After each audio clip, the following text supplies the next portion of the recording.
बिहार विधानसभा चुनाव के तीसरे और आखिरी दौर के लिए कल वोटिंग होगी। तीसरे दौर में 15 जिलों की 78 सीटों पर वोटिंग होगी। इनमें अररिया, किशनगंज, पूर्णिया और कटिहार जिले शामिल हैं।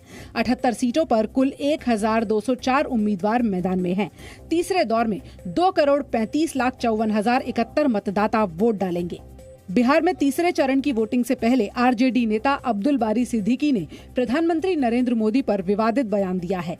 उन्होंने प्रधानमंत्री मोदी को दंगे वाला मुख्यमंत्री बताया है। अब्दुल बारी सिद्दीकी ने कहा कि प्रधानमंत्री मोदी गुजरात में गोधरा दंगों के वक्त जब मुख्यमंत्री थे तो वो अपनी गरिमा बरकरार नहीं रख पाए। जो अल्पसंख्यक हैं, जिन्हें आज टारगेट किया जा रहा है, नफरत फैलाया जा रहा है, मगर मोदी जी को ये एहसास नहीं हो रहा है कि वे देश के प्रधानमंत्री हैं। उनको अब भी लग रहा है कि वे गुजरात के वही दंगे वाले जो है मुख्यमंत्री। अब्दुल बारी सिद्दीकी के बयान पर बीजेपी ने सवाल उठाया है। केंद्रीय मंत्री गिरिराज सिंह ने इसे वोटों के ध्रुवीकरण की कोशिश बताया है। अब्दुल बारी सिद्दीकी जो आरजेडी के नेता हैं, उनका बयान देख करके आश्चर्य हुआ। मोदी को उन्होंने ऐसे शब्दों का प्रयोग किया, यानी गाली दिया, दंगाई कहा। Chief of defence staff general Bipin Rawat ने चीन और पाकिस्तान को चेतावनी दी है। जनरल बिपिन रावत ने national defence college diamond jubilee webinar में कहा कि वास्तविक नियंत्रण रेखा के पास हालात तनावपूर्ण बने हुए हैं।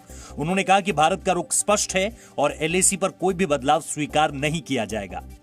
Our posturing is unambiguous. We will not accept any shifting of the line of actual control. Chief of defence staff general Bipin Rawat ने कहा कि चीन की सेना को भारत के जवाब का अंदाजा नहीं है, लेकिन भारत को रक्षा डिप्लोमेसी की अहमियत का अंदाजा है। जनरल बिपिन रावत का बयान दोनों देशों की कोर कमांडर स्तर पर 8वें दौर की बातचीत के बीच आया है। जनरल बिपिन रावत ने पाकिस्तान को भी घेरा। उन्होंने पाकिस्तान को इस्लामिक आतंकवाद का गढ़ और ना सुधरने वाला पड़ोसी बताया है। Pakistan has continued to remain the epicenter of armed Islamic insurgency and terrorism. For 3 decades now, the Pakistan Army and its intelligence agency, the ISI, known as the Deep State, have been waging a proxy war in Jammu and Kashmir. General Bipin Rawat ने कहा कि surgical और Balakot strike Pakistan के लिए कड़ा संदेश है कि भारत में आतंकी भेजे तो भारत बख्शेगा नहीं। गृह मंत्री अमित शाह ने पश्चिम बंगाल का दौरा खत्म करते हुए ममता सरकार पर तीखे हमले किए। अमित शाह ने कहा कि ममता सरकार की अराजकता को लेकर जो गुस्सा है उसे अब बीजेपी ही ठीक कर सकती है। मां, माटी और मानुस का नारा तुष्टीकरण, तानाशाही और टोलबाजी में परिवर्तित हो गया है। एक मौका मोदी जी के नेतृत्व में भारतीय जनता पार्टी को दे दीजिए।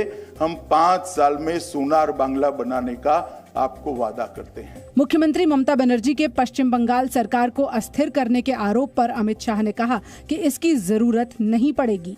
वादे जो हुए वो खोखले साबित हुए और अपेक्षा निराशा में परिवर्तित हुई है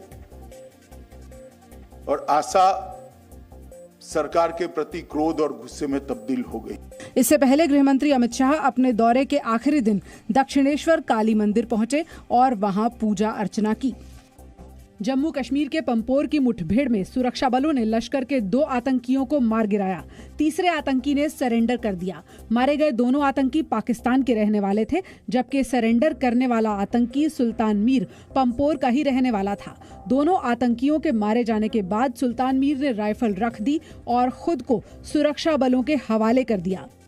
जब पुलिस और सिक्योरिटी फोर्सेस ने हर बार की तरह वहाँ पर अनाउंसमेंट्स की, ऑफर दिया सरेंडर का, तो उसने सरेंडर किया और जो बाकी 2 टेररिस्ट थे वो अब न्यूट्रलाइज हो चुके हैं।